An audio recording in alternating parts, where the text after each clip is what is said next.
Do you know the difference between a woman who waits after a fight and one who finds peace regardless of whether he comes back or not? It's not what she does with her hands or her words, it's what she does with her heart while he's gone.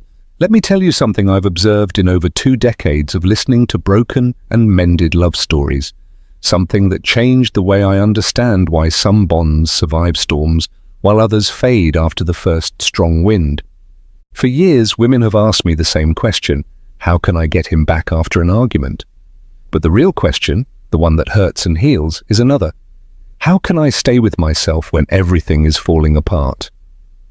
Because a man's loyalty, the one so many seek as if it were the holy grail of love, is not won by begging or pleading or shrinking yourself so he can feel bigger. It's won by being someone who can withstand the storm without breaking, without losing herself, without disappearing in the attempt to hold everything together.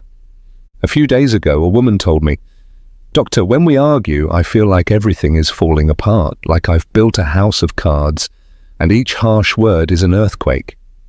And I asked her, "What if I told you that the house collapsing isn't yours, but the one you built for him?" The silence that followed was long. It was the silence of someone seeing herself in a mirror she never expected.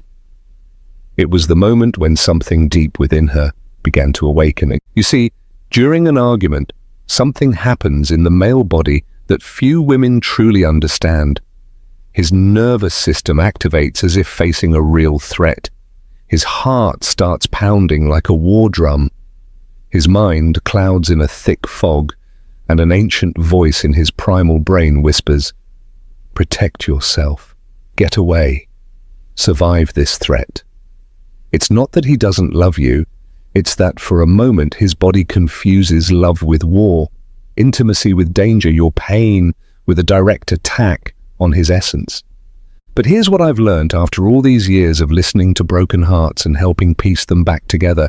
It's not the fight that destroys a relationship, it's what happens afterward. It's the silence that punishes like an invisible blade, the coldness that distances like an icy wall, the pride that builds granite barriers where bridges of understanding once stood. When a woman reacts to his distance with more distance, when she responds to his silence with silence soaked in resentment, when she interprets his need for space as personal abandonment and reacts by emotionally abandoning him first, something more fragile than love breaks. Trust. Trust shatters. That invisible foundation upon which all true human bonds are built begins to fracture. And trust, my dear, is not believing that he'll never hurt you, because pain is an inevitable part of any real intimacy. Trust is knowing that when pain comes, like rain, both of you will find the way back to each other, like two travelers lost in a storm who still know the way home. I've seen beautiful, intelligent, successful women, admired by the world, turn into smaller versions of themselves after an argument. They walk on eggshells as if the ground were made of glass, measure every word like drops of poison, monitor his every move as if they were detectives of their own love. And he feels it. He feels it in the air, like a tense current. In her body, stiff with anxiety. In the way she looks at him, always searching for signs of rejection, like someone scanning for symptoms of a terminal illness, and then something terrible, yet predictable, happens. He starts pulling away, not because he doesn't love her, but because he feels like he can no longer be himself without disappointing her. Like every move he makes is being judged, every silence treated as a sentence, his humanity becoming unbearable to the woman who says she loves him. Have you been there? In that place where you love so much that you lose the boundaries between where you end and where he begins, where his mood sets the temperature of your entire day. His silence becomes your deepest anxiety and his approval your only source of inner peace. That's a dangerous place, an emotional territory where the air becomes unbreathable, because from that place, every argument feels like an existential threat. It's not just a difference of opinion about who will do the dishes or where you'll spend the holidays. It's the risk of losing everything you believe you are, your entire identity built around being loved by that specific person. But let me tell you about another woman a different story that might illuminate something on your own path. A woman who came to my office after years of relationships that always ended the same painful way, with her chasing like a lost soul, begging like a frightened child, trying to fix what was broken with her own bloodied hands. And she told me, with a broken but determined voice, "Doctor, I'm tired of loving as if my life depends on it. I'm exhausted from turning love into a matter of survival." I asked her, as gently as any exposed wound deserves, "What if I told you real love begins when your life no longer depends on it? What if true love is born precisely when you can live without it, but choose not to?" We worked together for months, exploring the labyrinths of her heart, dismantling the beliefs that had led her to lose herself time and time again in the love of others. Something changed in her, gradually and profoundly. She didn't become colder or harder or less loving. She became more present, more grounded in her own emotional soil with herself, with her own feelings, with her own truth that had long been buried beneath layers of need and fear. The next time she had an argument with her partner, something was different in the very air of the room. When he pulled away with that familiar coldness, she didn't run after him like she had 1,000 times before. She didn't shrink in fear, waiting for the emotional blow. She didn't begin strategizing how to fix things right away. She simply breathed deeply, like someone finding oxygen after being underwater. And from that space of conscious breathing, from that sacred pause between stimulus and response, she was able to do something revolutionary, something that changed the course of her entire love life.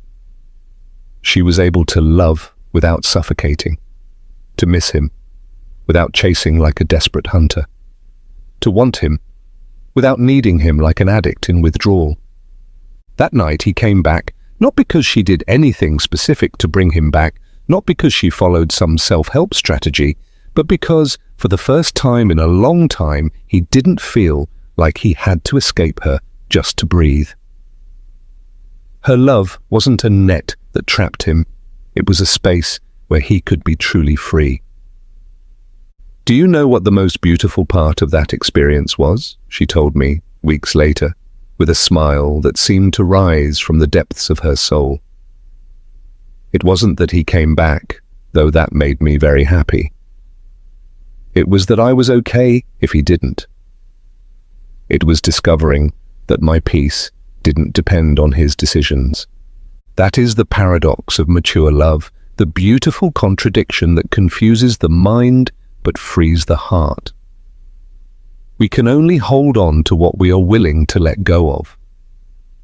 We can only attract what we're not chasing in desperation.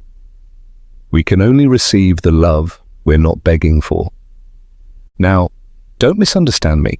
This is important to hear clearly. I'm not talking about cold indifference. I'm not talking about calculated emotional games or pretending to be strong while falling apart inside like a sandcastle. I'm talking about something much deeper and more authentic, the ability to love from wholeness instead of from lack, from emotional abundance instead of the emptiness begging to be filled. When a woman can hold her own emotional storm without projecting it onto him like a dark shadow, when she can feel her own anguish without automatically turning it into a problem he must solve, when she can miss him deeply without turning that natural longing into an urgent demand, something magical happens in the chemistry of the relationship. He feels free to come back, not because he has to out of guilt or duty, but because he genuinely wants to. And here is what I've observed again and again over these decades of listening to love stories. Men don't run from real love. They never have. They run from need disguised as love, like a wolf in sheep's clothing. They run from emotional dependency dressed up as generous devotion. They run from existential fear hiding behind seemingly innocent tenderness. But towards a woman who can love without clinging like a suffocating vine, who can give without losing herself in the act of giving, who can be vulnerable without being fragile like a leaf in the wind, towards that woman a man doesn't flee like a frightened animal. He walks towards her with respect, with admiration, with the deep recognition of having found something extraordinary. Do you remember the last time you argued with someone truly important to you? Do you remember what happened in your body when the words turned sharp and the air filled with tension? Maybe you felt that familiar sensation you know so well, the panic that everything was ending forever, the urgent impulse to fix things immediately before it was too late, the desperate need to know he still loved you despite the painful words. It's normal to feel that, isn't it? Completely human and understandable. But what you do with that primal sensation, how you respond to that emotional tsunami, that's what makes the fundamental difference between love that liberates and expands and love that suffocates and contracts, love that nourishes and love that drains. There's something I've learned to recognize, something I call emotional softening. And it's not blind submission. It's not doing everything he wants to maintain a superficial peace. It's something much wiser and more powerful. It's the ability to soften your energy without softening your truth. To keep yourself intact while creating a safe space for reconnection. It's being able to say, with your presence, not with pleading words, I'm here. I'm not your enemy, even if the pain right now makes us feel like opponents. This space between us is safe to return to when you're ready. When a woman can do this with authenticity, when she can be soft, without being weak like a feather in the wind, when she can yield without surrendering completely, when she can welcome without abandoning herself in the process, something reconfigures in his nervous system almost instantly. His primal brain stops perceiving imminent danger. His heart allows itself to open again like a flower receiving sunlight after a storm. But here's the key that many women overlook. This only works if it comes from an authentic place within you, from your deepest truth. If it's a manipulative strategy to bring him back at all costs, he'll sense it, like animals sense earthquakes before they happen. Men have a special, almost supernatural intuition for detecting whether softness is genuine, like spring water, or calculated like a chemical formula. Real softness is born from inner strength, not from weakness disguised as virtue. It comes from knowing you can withstand what comes, like an oak tree that bends but does not break, not from fearing everything will collapse at the first strong wind. I've seen women transform entire relationships simply by changing their relationship with themselves after a fight. Instead of becoming smaller like someone hiding from the storm, they become more present, like someone finding their center in the middle of chaos. Instead of chasing like desperate hunters, they stand in their own dignity. Instead of begging for love, like emotional beggars, they become a space where love can naturally bloom. But I've also seen others stay trapped in patterns that hurt them again and again, like vicious circles with no end. Softening when they should be setting clear boundaries like walls of respect. Welcoming when they should be stepping away, like someone protecting themselves from fire. Forgiving when they should be safeguarding themselves, like someone guarding a treasure. Because, and it's important you understand this with total clarity, not every relationship deserves your most precious softness. Not every man deserves your emotional softening. If he uses your tenderness against you like a weapon, if he mistakes your understanding for permission to hurt you without consequence, if he interprets your patience as weakness to exploit, then the answer is not to be softer like someone who dissolves, it's to be clearer, like someone who defines herself. A mature woman knows when to welcome and when to walk away, like someone who understands the seasons of the soul. She knows when her softness will be healing medicine and when it will be poison that destroys. She knows she can be gentle and strong at the same time, like water that can be a soft caress or a force that shapes mountains. That she can love deeply without completely losing herself in the process. Have you noticed how small children run to their mothers when they're scared by the storms of life? It doesn't matter if mum was angry 5 minutes ago about something they did wrong. They run to her because they know, somewhere deep and instinctive, that mum is unconditional safety, that mum is home, no matter the circumstances. That is the energy of a woman who has learned to love from emotional maturity. She becomes a refuge for the soul, not because she lacks boundaries, but because her boundaries are so clear and loving that they create a truly safe space for authentic vulnerability. In that sacred space, a man can be imperfect without being rejected as a flaw of nature. He can have hard moments without being abandoned like unwanted baggage. He can show his full humanity without losing his place in your heart. But he also knows that this space has invisible but firm rules, that safety is not permission for cruelty, that understanding is not tolerance for systematic abuse, that love is not the absence of limits, but the presence of loving limits that protect the sanctity of the connection. I remember a woman who told me, with tears in her eyes, "Doctor, I think I've been confusing love with emotional rescue. Every time he pulls away like a wounded animal, I feel like I have to save him. From his mood, from his painful silence, from himself. But I'm tired of being the emotional paramedic of this relationship, of always living in emergency mode." I asked her, with the genuine curiosity of someone who truly wants to understand, what if he doesn't need to be rescued?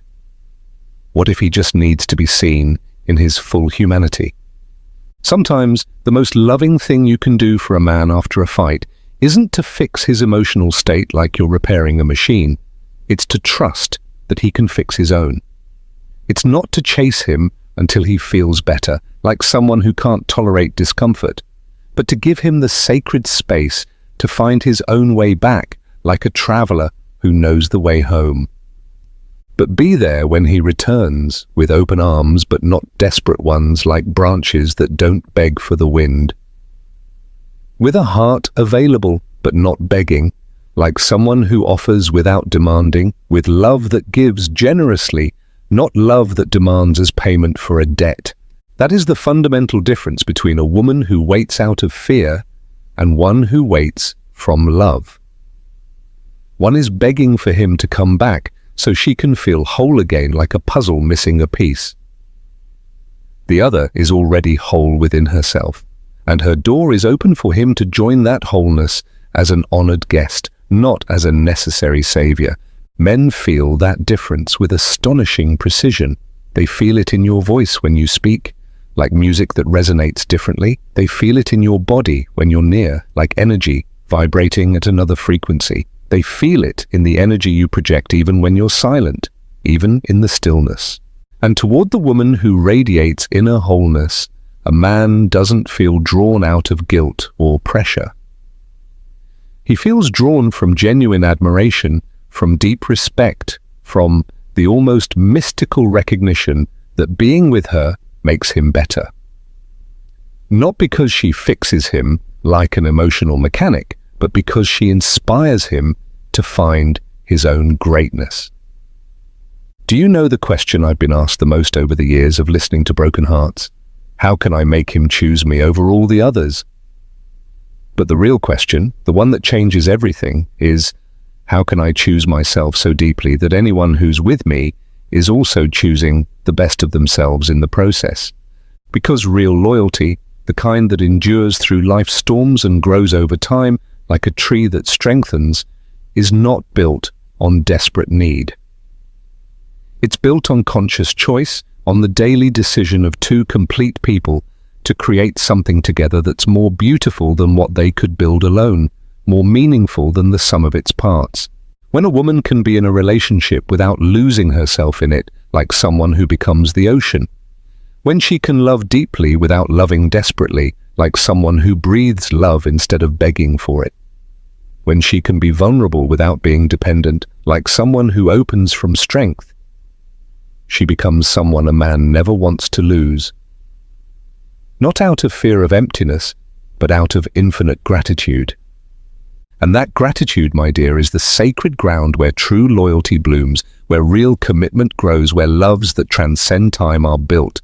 I've witnessed incredible transformations that have taught me love is far more powerful than we think.